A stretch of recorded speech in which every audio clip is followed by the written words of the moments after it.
past year and a half, Jess and Eddie from our team have been collaborating on what we're calling the Healing EJ Tour, where we take a bit of a spin on the typical toxic tour format, where we look at these sites of pollution and sites of environmental injustice in our region, but instead think about what they could be, talk a little bit about the legacy of these places, but ground ourselves first within our bodies and within the nature spaces that we do have here that are beautiful and abundant and worth protecting. So Eddie and I have combined these two practices of nature and forest therapy with a toxic tour to create an environmental justice healing tour, with the intention to have people connect with land, connect with themselves, and connect with their community, while also learning about what is going on in the community in a way that allows people to process and feel witnessed by other people in the community, and so that we're not isolated in our feelings about what is happening. So this was a practice that Jess and I had both been kind of doing separately,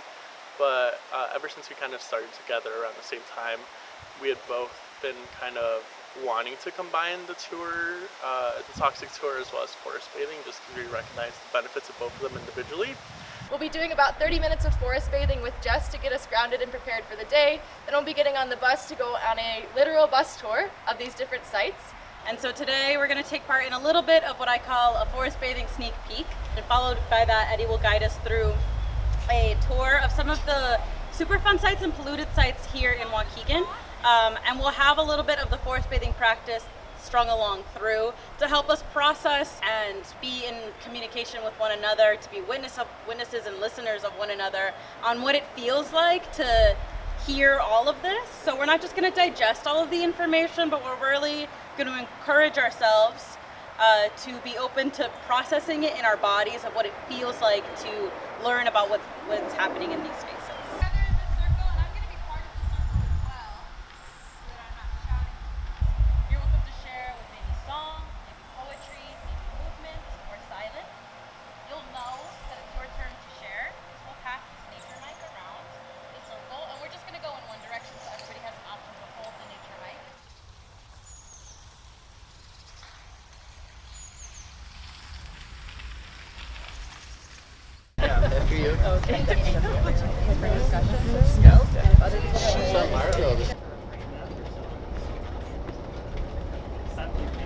Inside your folders is a little itinerary for the day, just the schedule. You also have an opportunity on the back page to take notes or comments that you might be, or questions that you might have. Again, this will help us as, like I said, during our sharing circles, we won't have a lot of time for discussion. So if you want to write things down that you don't want to forget to talk to someone or ask someone later, or Eddie and I, that's where you can put those down. But yeah, this isn't meant to be a tour where we give every single detail about each site. Well, I could totally do that and talk for hours. We want to be respectful of your time, and so this is just more of a brief overview at each of these sites, and then it'll just be, we'll have a chance to kind of sit there, take the site in, and then have these sharing circles where we can just share what we noticed.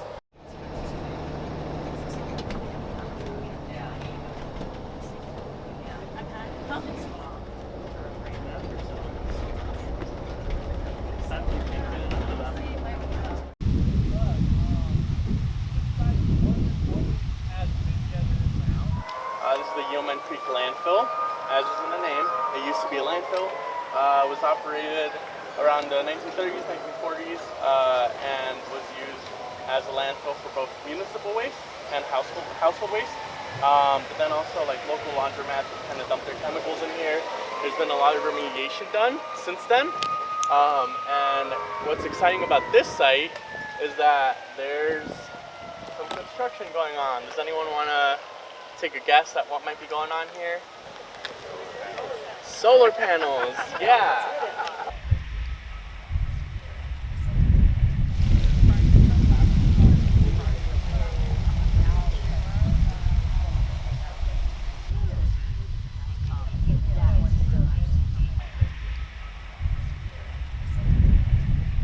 I don't know what that cap is of the different kind of layers of clay and soil and everything. We're the pilot here. That's great. My wife met her when I was still parties in the city.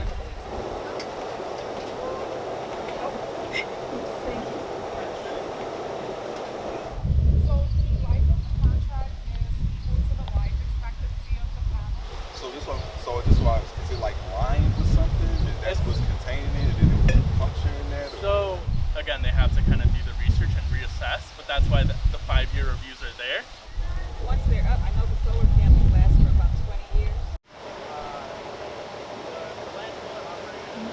There is no barrier.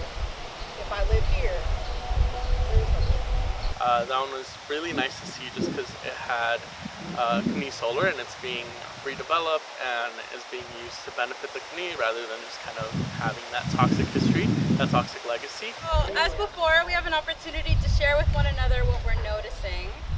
We'll pass our nature mic in a circle so everyone gets a chance to use it. Would anyone like to go first?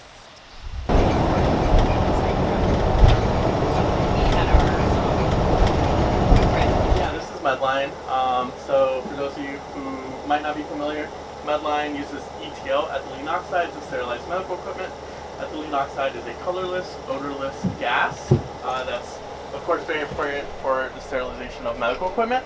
However, when it comes to sterilizing things like surgical packs, where there's items like such as metal scalpels, metal forceps that can be sterilized through other methods, and you take account into the fact that ETO is a class 1 carcinogen that's been known, causes really nasty health conditions, illnesses, literally mutates your DNA.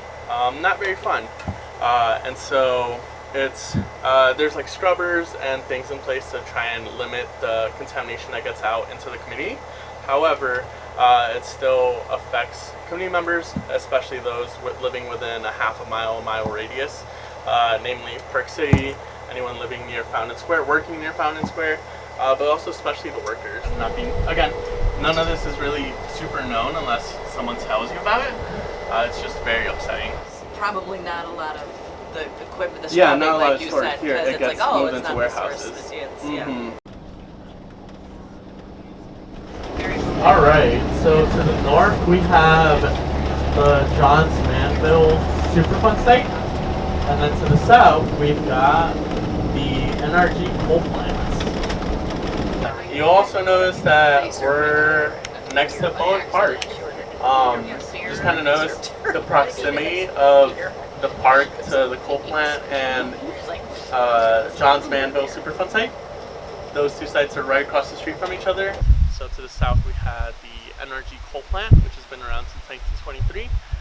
And despite the fact that it's no longer burning coal, there's still coal ash, which is very much a huge threat to not only our drinking water, but then also Lake Michigan. And so we went and visited that site, as well as just to the north of that is the Johns Manville asbestos site.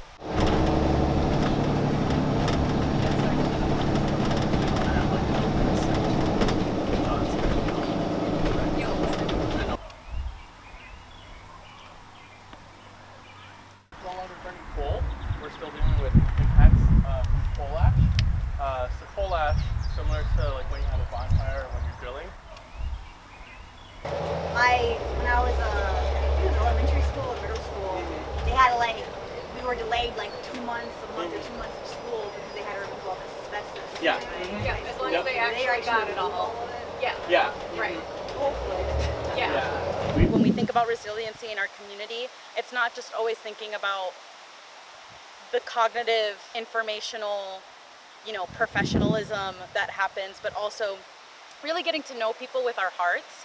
And so it was really wonderful to see people like laugh and connect, but also cry a little bit and feel that sense of openness with one another. And I think that forms community and connection in a way that Brushwood and myself are really dedicated to in terms of what it means to be in community and in witness and listening of one another. Now we can come together and find solutions to these problems. There are things that are very difficult to kind of deal with and navigate, but I'm hoping that people leave feeling inspired and, take some time to take care of themselves, and then when they're ready, kind of coming back together and saying, okay, let's handle these sites. I think it's important that we find time to gather and have time to imagine something different, to talk about possibility and potential and focus on what can be instead of focusing only on what isn't or what's being done to us, and instead reclaiming some time and narrative to think about what we could do together collectively if we're united in effort, in mission, and with a shared goal of a place that's safer and healthier for not only people but also our planet to thrive together. Just hearing it from someone usually isn't enough. So I enjoyed the actual tour, the presentation, and the information that was shared. Brushwood events are amazing, right? They come in, it's informative, they show you what it is, they take you around, so yeah, I love it. I guess the best part of the day was the forest bathing. I was able to connect with myself and with nature, and kind of like breathe and remember that not everything is work, and you can take time for yourself and discover yourself. There's always people that are thinking about the same things that we are, whether it's related to the environment, whether it's related to health, whether it's related to any ongoing issue in the world. We can all come together and face them, and we're not alone in anything we face. This is a lived experience for me. This space, this land of Waukegan is where I grew up, and it is an honor to facilitate and guide this tour, and also to learn from the people that are on the tour.